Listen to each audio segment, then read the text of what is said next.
So I mentioned at the beginning of Mass that we are in the midst of a moral crisis, I believe, in this country.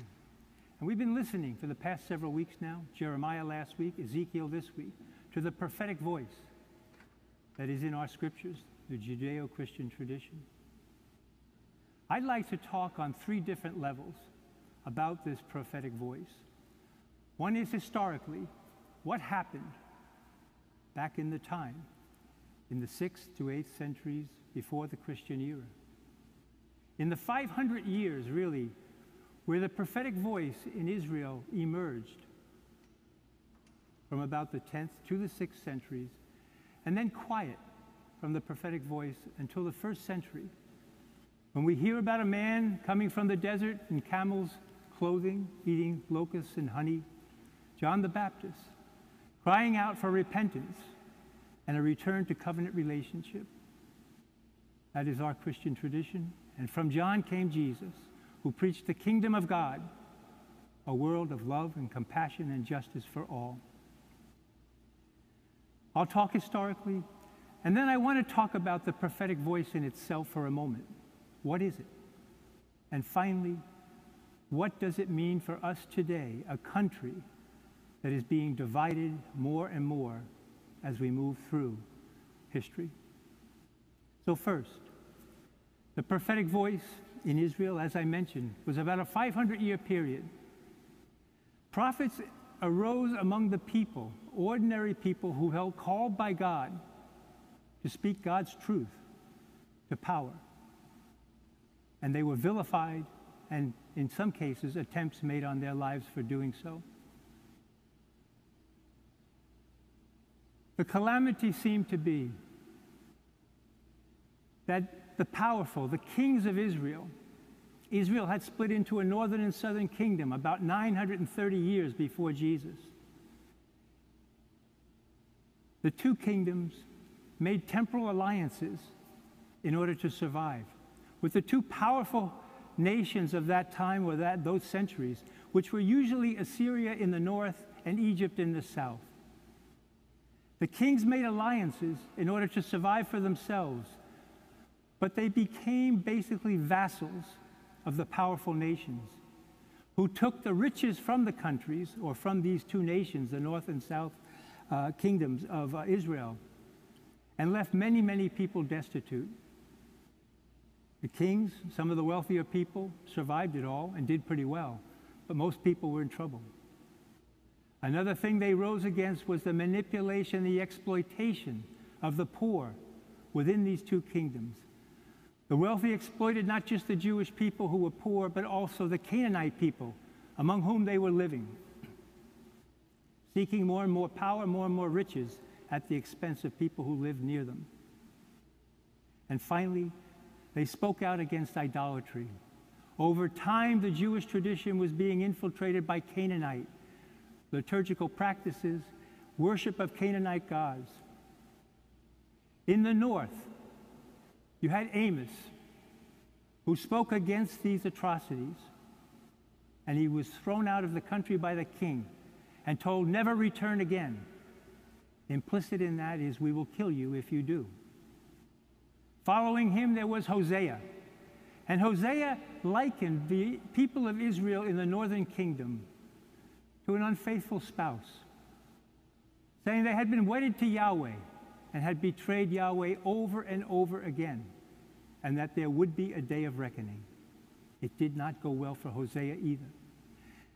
And in the 8th century, before the Christian era, in 721, the Assyrians came into the northern kingdom and basically destroyed it, and took off into captivity most of the Jewish population in the northern kingdom.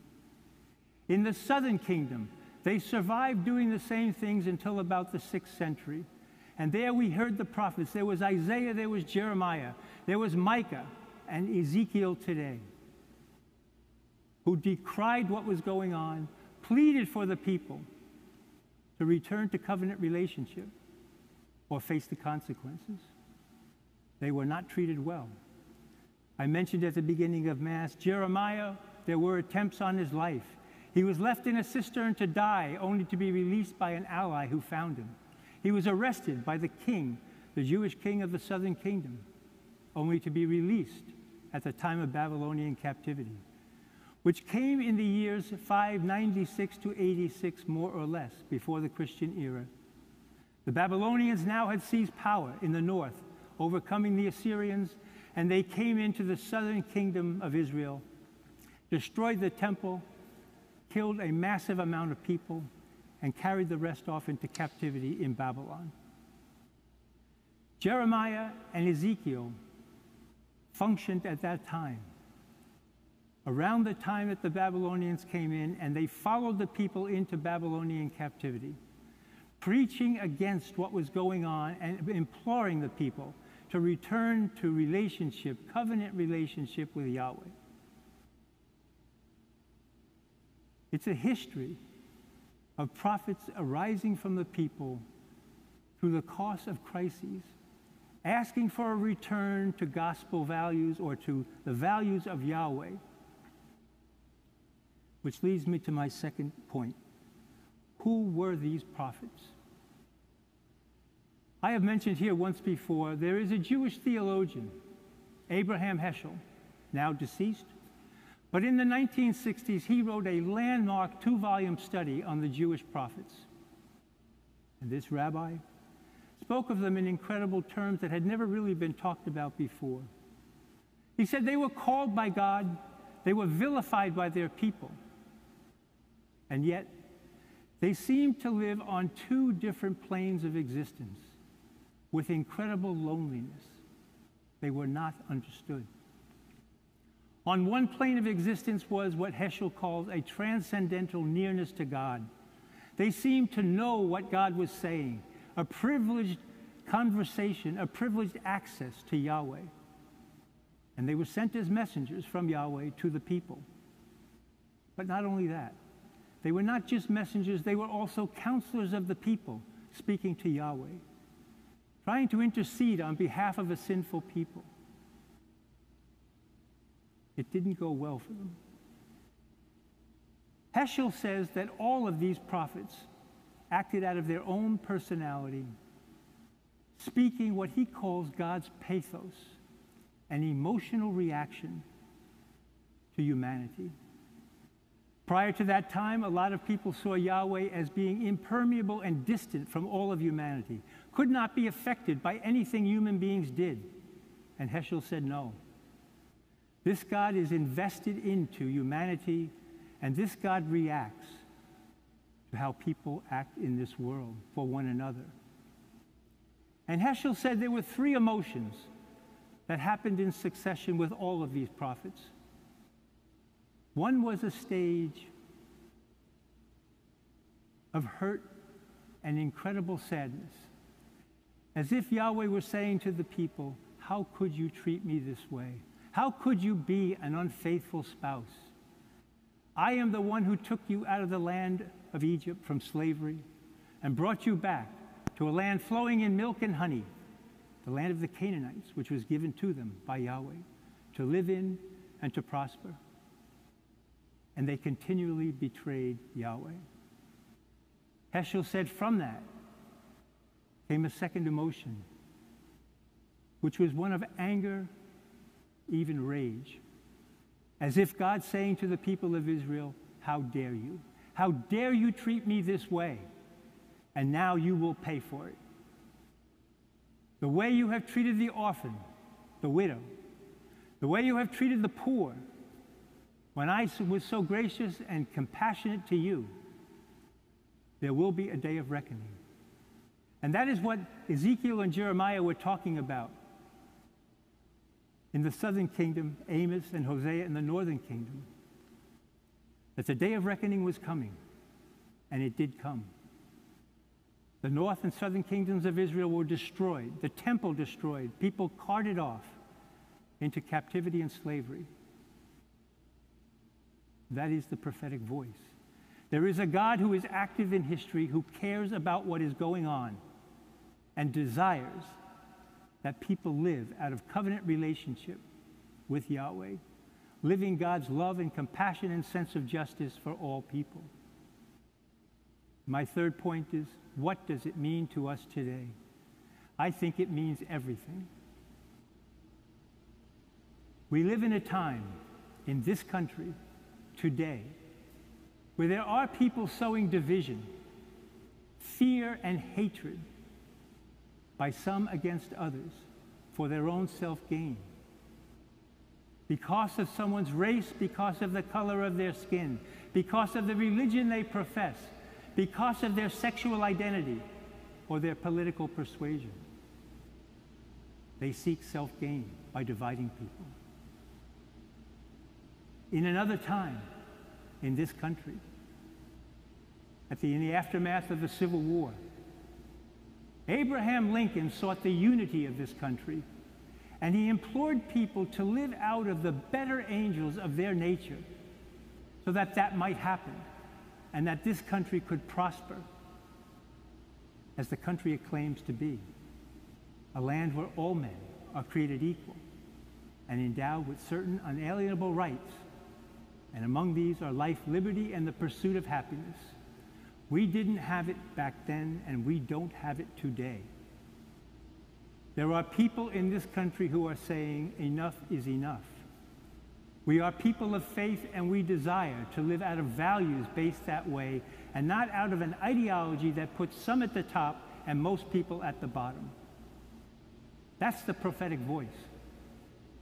And today, I think the challenge for us is, can we listen for it?